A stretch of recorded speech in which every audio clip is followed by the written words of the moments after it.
Next episode of the Tradepreneur Show, we're going to talk how to go from tech to trusted advisor.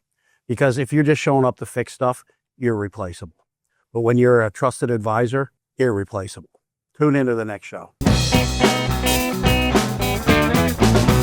Welcome to the Tradepreneur Show. I'm your host, Patrick Summers, filling in co-host Tanya Priest. Thank you again, Tanya, for helping us out. Yeah, thank you. I love it. I love the trades. Okay. Yeah. Well, I hope so. It's the Tradepreneur Show. Listen, she's been laughing this whole morning.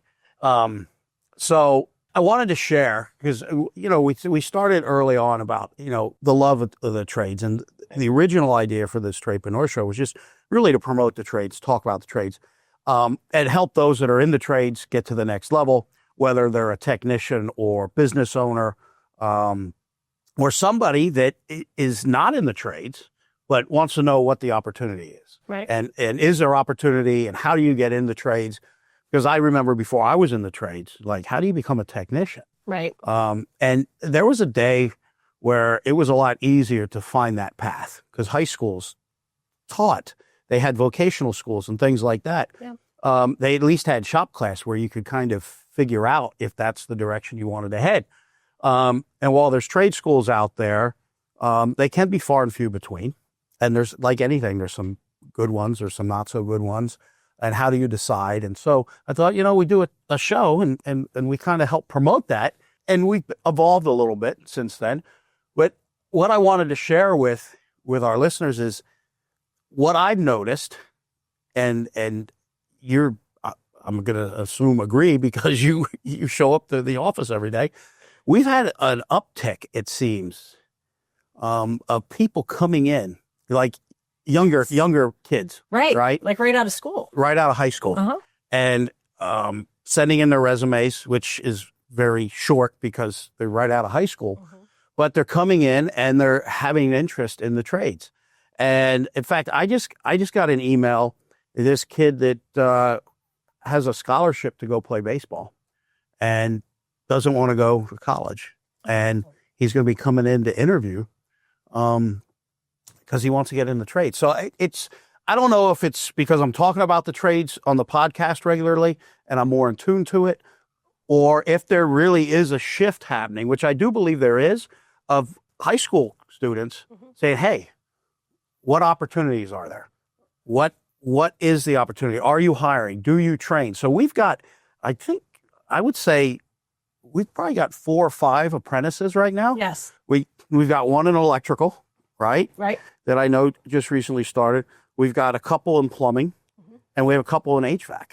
So I think that's really cool. Yeah. The trades, there's so much opportunity, and there's not a lot of information out there. There should be, because there is a greater interest, let's say, from the community of promoting the trades.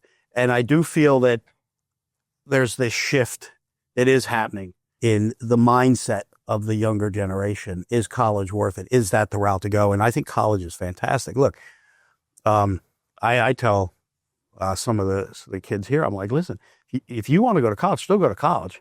You can be a college educated technician, but it's not going to be the thing that makes or breaks you, right? Your work ethic and showing up and studying your craft. I mean, it takes a lot to become a expert. I use that term loosely because I think that you don't ever reach that destination, but to become somebody that's capable in the trades. I mean, we had Andrew on the last episode, and he used a number of like 15 years, like before you actually get to that place. And I think there's some truth to that, right? Like where an apprentice is going to do 4 or 5 years to really become that level of technician, that they've kind of seen it all, done it all, and are very capable, but that journey continues. So it's exciting to see. I love the trades. The opportunity is there. I heard some numbers this past week about, and I don't recall specifically what they were, but it was for every 4 people or 5 people retiring from the trades, there's like only 1 coming in. Oh, wow. And I believe it was in a news story. I can't remember if it was like the Wall Street Journal, or because they cover the trades a lot. I've noticed they're doing a lot more coverage of the trades and what's going on. And that could be, obviously, we've got the Trump administration that's really kind of coming after colleges. Whether you agree with that or disagree with that, it does bring up the conversation of the trades, Right. what's going on in the trades, the opportunity in the trades. And I guess my only regret is I didn't get into the trade sooner. I mean, or that the other day. yeah, or I didn't pursue it. I did the plumbing, I dug the trenches and things like that when I was in high school. And then I got out of it. And then I circled back to it. It's like, man, what would be different if I stayed in it? And perhaps, I'm better because of it, because, you learn. I got to learn from other industries and things like that. But man, what a great opportunity. And it's so awesome to be able to do this podcast and talk about something I'm so passionate about. And the other thing is really cool is I get to show up to a place every day to work doing something I love, which you can't beat that. Same right? for me. Yeah. It's awesome. So listen, this episode, we got off on a little trade tangent there. It's fun. Which is fine. But this episode, we're in the warmer months, the summer months. And the stuff that I want to talk about over the next several episodes is relevant any time of year. But I believe it's really important to talk about it now, because this is the time of year where people skip steps. They get sloppy. And it makes sense as to why. They're tired, right? Right. They're working longer days. Mm-hmm. The temperatures are more extreme. You've got a bunch of different things going on. And when somebody gets busier and has longer days and they're in those temperatures, it's very easy to skip steps. So what I want to talk about is some really fundamental things. And in this episode, I want to just take a little bit of time of what is so important. So if you're a technician out there serving customers, or you're a business owner or a manager, some really important things to be talking to your team about right now, and for you to be role playing on and training on is, are you a technician, right? Are you a fix-it person, or are you a technical advisor? Are you a technician that actually has the role of advisor? And when you can make that shift from I sell, I'm a fixer, I do this, I do that, to listen, I'm an advisor. I'm going to come and I'm going to look at everything here, and then I'm going to advise what should be done. It really changes not just the perspective for the self, for the individual, but for the customer. Right. All right. Huge difference. And the challenge is, when you're just a fix-it person, when you just fix, you're irreplaceable, or you're replaceable, right? Because you can get somebody to just fix something, right? Because when you just fix something, guess what? You oftentimes have callbacks. You have unsatisfied or dissatisfied customers, because all you did was put a Band-Aid on the issue. And that may be one of the things you advise on, and it may be what the customer chooses, but it also could be the only option you gave them. So that's the only option they thought they had. Right. Right. And so what's really important is, the first thing that has to happen, obviously, is the shift in the mindset of the technician. Yeah. Right. When I hear the phrase, I'm just a technician, drives me crazy. Right. Because it's like, you're not just a technician. The doctor doesn't say, I'm just a doctor. Right. A lawyer doesn't say, I'm just a lawyer. And so you're a professional. You're a trades professional that has invested a lot of time and money into your development. Right. And you probably work for a company who is also investing a lot of time and money into your development. And when a customer calls you out to their home or business because they have an issue, whatever the issue is, I don't care if it's a roofing issue, an electrical issue, plumbing, landscaping, whatever it is, they're trusting you to advise them on what they should do. Right. What is their issue, if they have an issue, and what are their options to take care of it? So the challenge is, they have to trust you. And first impressions suck a lot of times, right? Oh, yeah. Because how many times do you have an experience where you might have been treated differently or not given a fair shake because of the first impression. And if you look back on it, you're like, their first impression of me is not accurate for who I am, but the way I showed up, I 100%, they should have thought that about they had every right to, because Right. of the way you presented yourself. Yeah. Yep. I mean, it happens. There's times in me, I'm like, man, I'm like, that's not fair. Like, this is not cool. I'm like, they didn't even give me a chance. And then when I self-reflect, I'm like, you know what? The way I showed up, the way I approached that individual or those individuals or that situation, they got a first impression of me and they immediately shifted how they interacted with me. Right? On the other hand, when I show up intentionally in the right way, prepared, totally shifts. Huge difference. Right? Yeah. And so, they say a picture is worth 1,000 words. And I believe you are a picture, right? Your self-image. What is the picture of yourself? And what is the picture other people have of you? So as a technician, you've got to leave a good first impression. And first impressions are formed quickly. I believe it's 7 seconds. You can look that up if you'd like. I believe a first impression is formed in 7 seconds. That's a very short amount of time. Yeah, it is. Especially if you're a bomb technician. Right. That was a joke. Okay. So, but 7 seconds is a very short of time. And what do you do in 7 seconds? Not a whole lot. Sometimes you don't even say hi. You just walk from your vehicle to the front door. And if somebody's looking out at you, or they open the door and you might just say hello or do a greeting, and a first impression is formed, do this test.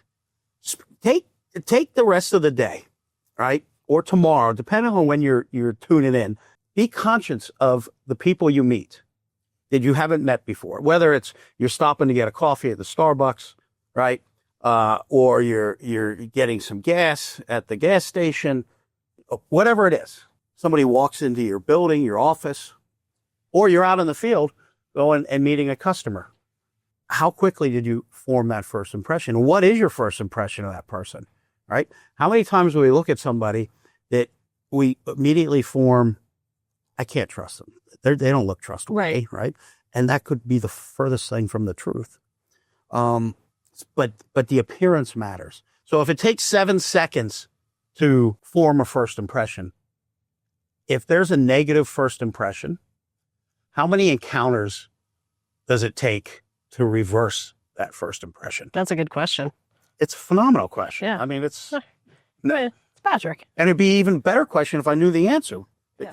It's like 17. I believe it's about 17. Oh my gosh. And I'm going to look that up, but regardless of what it is, it's not like you can correct a first impression, a bad first impression on the next meeting. And it's a lot of times you can't reverse it in that moment, right? So, and that doesn't mean you have to go back to the house 17 times. Right. But those interactions that you have, you've got to have 17 of them before you Gosh, that's a big number. can reverse that. Yeah. Right. So now guess what? You've gone to a home. In this case, I'm going to say a home. You've gone to a home and you get out of the truck. You're disheveled. Right. I like that word, disheveled. Yeah, that's a great word. You're disheveled. And, you're just kind of ragtaggy and you're walking up, your shoulders are dropped. Right. Maybe your shirt's untucked a little bit. And somebody's looking out the window because they hear the vehicle. They've just formed a first impression of you. So that means when you knock on that door and they open the door, now is your next time to start reversing that negative first impression. Versus you get out of the truck, stop around the corner. Make sure you're looking sharp. Stop around the corner. Get your hair right. Get your ball cap on right if you got a ball cap. Have everything you need in that truck next to you so you grab it and you go. When I used to be in the field and I'd ride along with guys and we'd pull up in front of a home or a business and they'd get out of the truck and they'd go around back to the truck and they'd open the back and they'd dig and then they'd find their floor savers or booties if you're unfamiliar with the term floor savers. They might find a little toolkit they might use, whatever it is. And then they close the door and then they walk to the house. And I'm like, Afterwards, when we debrief, I'm like, what did you just do? Oh, well, I'm like, no.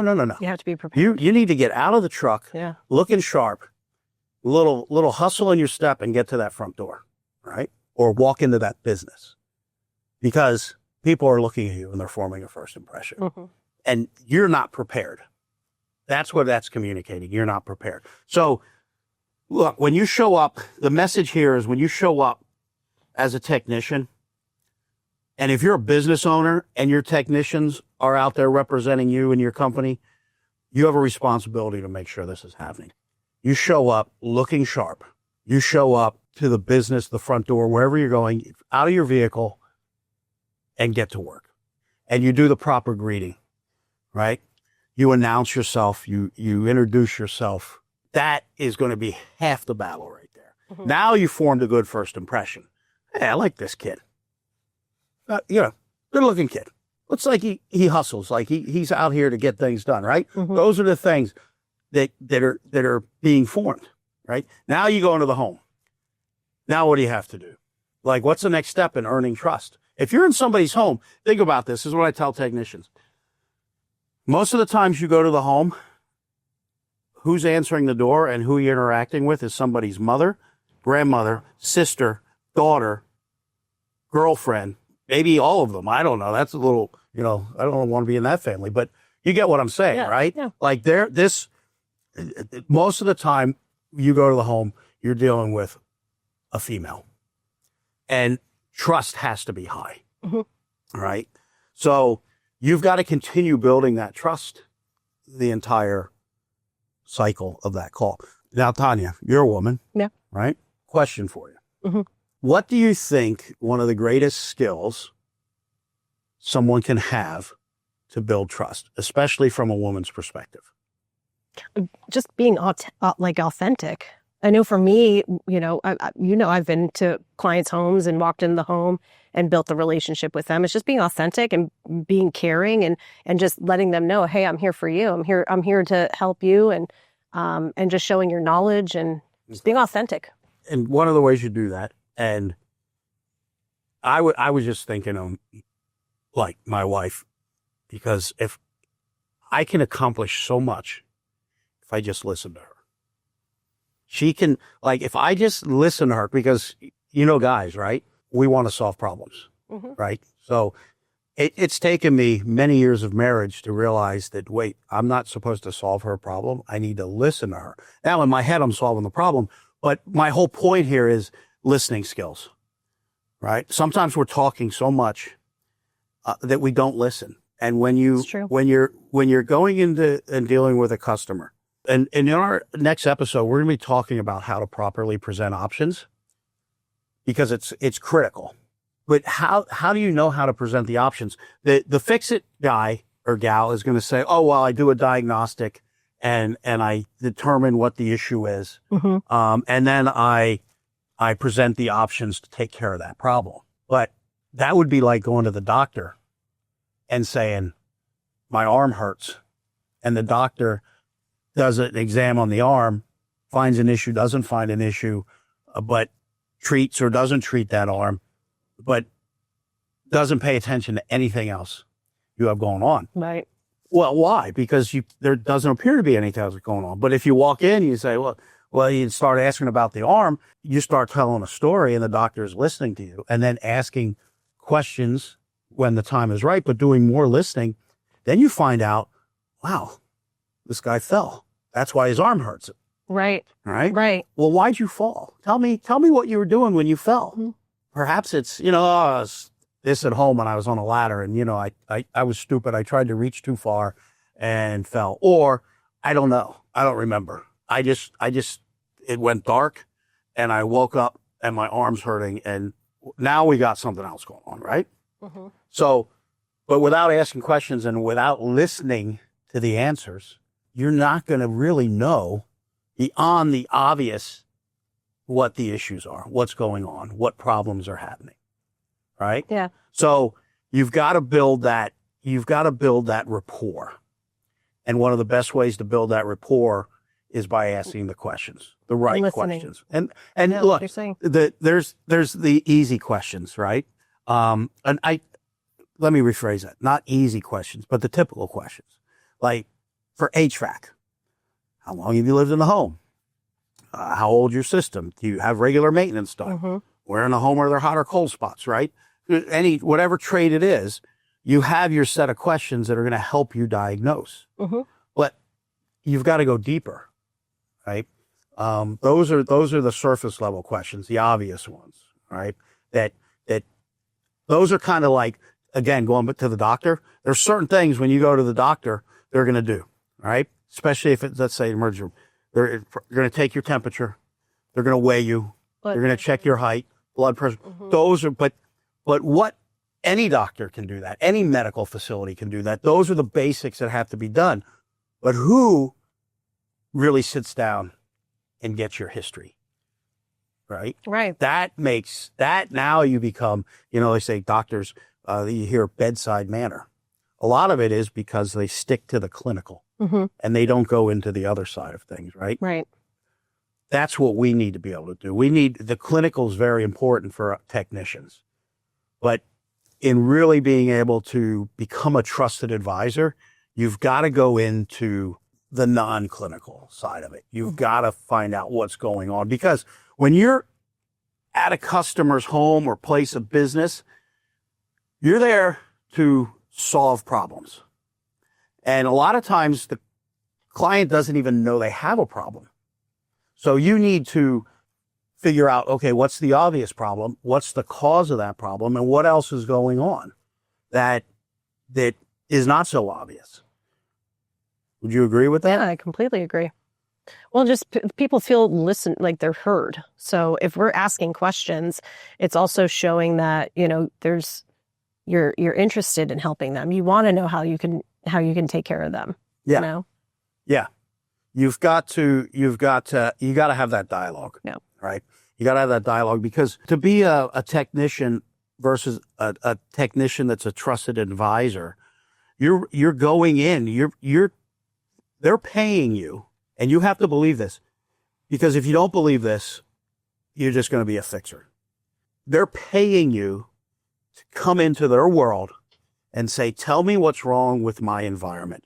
Tell me what's wrong with my safety. Tell me what's wrong with my comfort. Tell me what's wrong with my efficiency, right?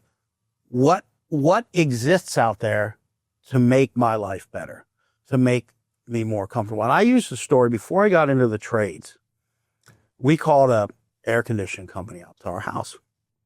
How I chose this company was, I was in dry cleaning. I was a customer of my cleaners. And so I called him. I knew the guy. So there's trust there. Right. Right? Like and trust. So I called his company. And they sent this kid out. And he comes into our house. And, the air wasn't working. I knew enough to be dangerous at that time. Right? So he comes back and he says, oh, you know what? You need a capacitor, right, for your condenser fan motor outside, and you need a refrigerant adjustment. You're a little bit low on refrigerant. And I said, oh, okay, do it. Yeah, let's do it. So he takes care of it, does it. Was very efficient, very nice guy. Took care of that and left. Fast forward, I'm in the trades, right, and now I'm a technician. And I go to this training on learning how to present options and things like that. So I decided I was going to role play with my wife. You don't get the wrong idea. But my kids, they were real little at the time. They would sit on the sofa. And I'd literally knock on our front door. I would answer it. And I'd go through the thing, and we'd go to the thermostat. And I would ask the questions that I just learned in training. And one of them, again, is, and again, this is a very important question, and how you ask the question. Do you have hot or cold spots? Mm-hmm. Right? That is a closed-ended question. The answer is yes or no. Mm-hmm. Right? If you rephrase that question, tell me where in the house are hot or cold spots. By that, I mean rooms that are out of sync with what you feel they should be for the rest of the home. Now, they could easily say, oh, we don't have any. Right? But it typically causes them to elaborate a little bit more. So I use that question with my wife. My wife says, wait a minute, there's something we can do about that? Because she said to me, she said, well, she goes, babe, you know what room it is? Yeah. The front room where Grace sleeps. You know, she's my oldest. She's 21 now, but she was a little girl. And I'm like, babe, we're role playing. I don't know that. Right? Because she would get out of character. I'm like, you're getting out of character. Anyways, I would say, no. So where well, the front bedroom, you know. Oh, who sleeps in that room? Oh, our daughter, you know. Okay. And it explained that to me. And I had her explain to me like what it was like. I said, oh, well, if today while I'm here, if I find something that can help improve that, would you like me to share it with you? She says, wait a minute. We can fix that? I'm like, please stay in character. And I said, yes, there's different things, but I don't know what's wrong other than what you just told me. So let me see. It could be something simple like a duct is disconnected in the attic, whatever. But let me do my job first. And you've given me the okay that I'll share with you anything that I think can improve it. Wait a minute, she says. You mean that guy came to our house and he worked on the air conditioner? Yes. And fixed it? And he didn't even ask us about this. I mean, we could have fixed that.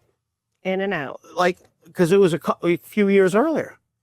I was like, yeah, now get back into character, please. No, but the point is, she was like, why didn't that guy tell us? Because he's a fix-it guy, right? He came, the problem was the air's not cooling. He went right to the condenser, right? Did his check.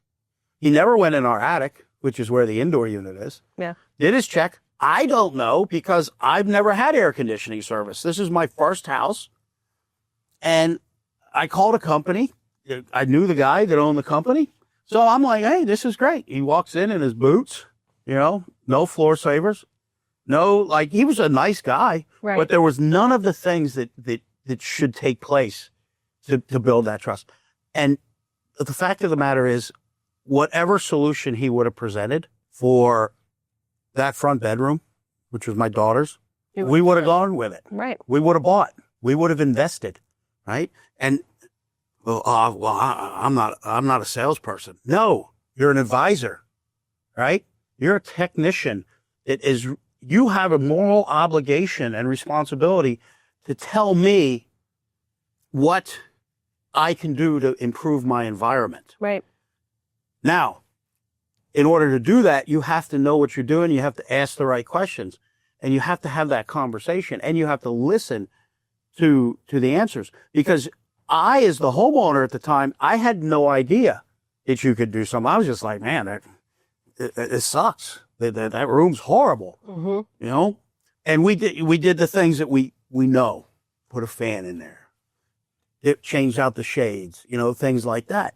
But it was a whole duct design issue. Right. And so at that time, there was a solution that was not presented to us. Had it been presented to us, that company would have walked away instead of with a couple $100 worth of work. They would have walked away with several thousand. Right. And we would have been thrilled. Yeah. We would have been absolutely 100% thrilled. Satisfied. Right. Right. So listen, you're a trusted advisor. You are a technician, but you're not a fix-it. You're not a Mr. or Mrs. Fix-it.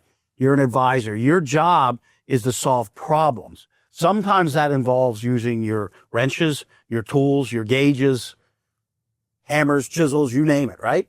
Other times it involves a little bit less of that hands-on work. But you can't do any of it if you don't believe that you're walking into every business, every home to solve problems for people and to make their life better. It's the truth. It's the truth. You heard Tanya Priest. She said it's the truth, so we know it's the truth. By the way, you're a very good listener because I talk a shit ton. You really do. I know, yeah. But I learn from you every time I'm here, so I love it. Well, it's good because otherwise I'd just be talking to a camera and to a microphone, and I'd feel lonely. So at least I have somebody to talk to. So with that said, we're wrapping up another issue of the Tradepreneur. You know, a little bit of a tangent there at the beginning. Yeah. But I wanted to update and talk about what's going on in the trades, or at least what I'm seeing, like actually experiencing as a business owner. And also, you know, listen, the end of the day, when you go into the home, take your time, ask the questions, do the right thing, change your perspective about who you are and what you are, because you're a technician and you solve people's problems. And as soon as you believe that, and as soon as you carry that out every single day, you will feel more fulfilled, you will be more successful, and you'll make people happy. So until next time, thanks for tuning into the Tradepreneur Show. Bye, everybody.